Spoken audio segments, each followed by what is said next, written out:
When it comes to music, what on earth does dominant mean? When somebody says a dominant chord, is that like a chord that just beat up all the other chords? Let's talk about it. So a dominant chord or dominant note are very, very, very simple. Basically, in the context of a key, a dominant refers to the 5 or the 5th. So for example, if you are in the key of C major, if we count up 5 with C being the 1, C, D, E, F, G.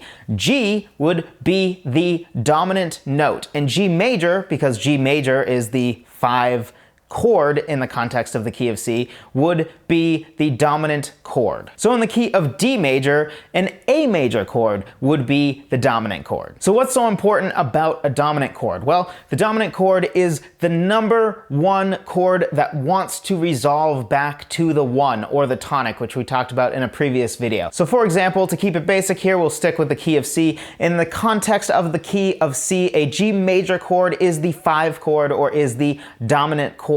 That G major chord wants to resolve back to the 1, wants to resolve back to the C major chord. So why is it that dominant chords want to resolve back to the tonic or to the 1 so badly?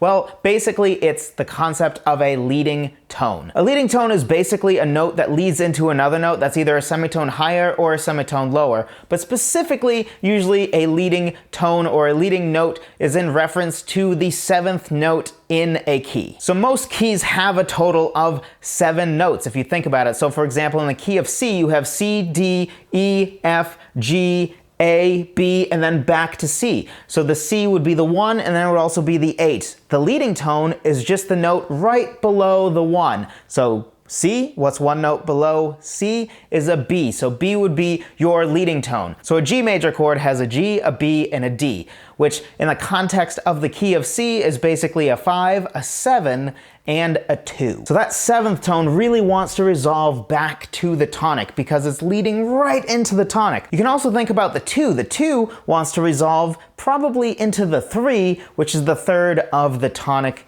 chord. If I lost you with some of the terms that I just threw out there, that's okay. For now, all you really need to know is that a dominant chord is the 5th chord in a key, so just count up 5 notes, whatever key you're in. So for example, in an E major, the B major chord would be the dominant or the 5th chord. How do I know that? Well, you count up from E, utilizing the notes in the key of E major, and we have E, F sharp, G sharp, A, B, which would be the 5. So B major chord would be the dominant. If you're interested in learning more about music theory and about songwriting and all things music, be sure to subscribe here and pick up my free guide on the 4 pillars of music theory that every single songwriter needs to know. I think those 4 pillars are keys, intervals, chords, and chord progressions, and that guide will teach you thoroughly all 4 of those. Link in the description below. If you enjoyed this video or learned something, be sure to drop a like on it. And hey, there might be a lot of follow-up questions because I dropped a lot of terms in this video.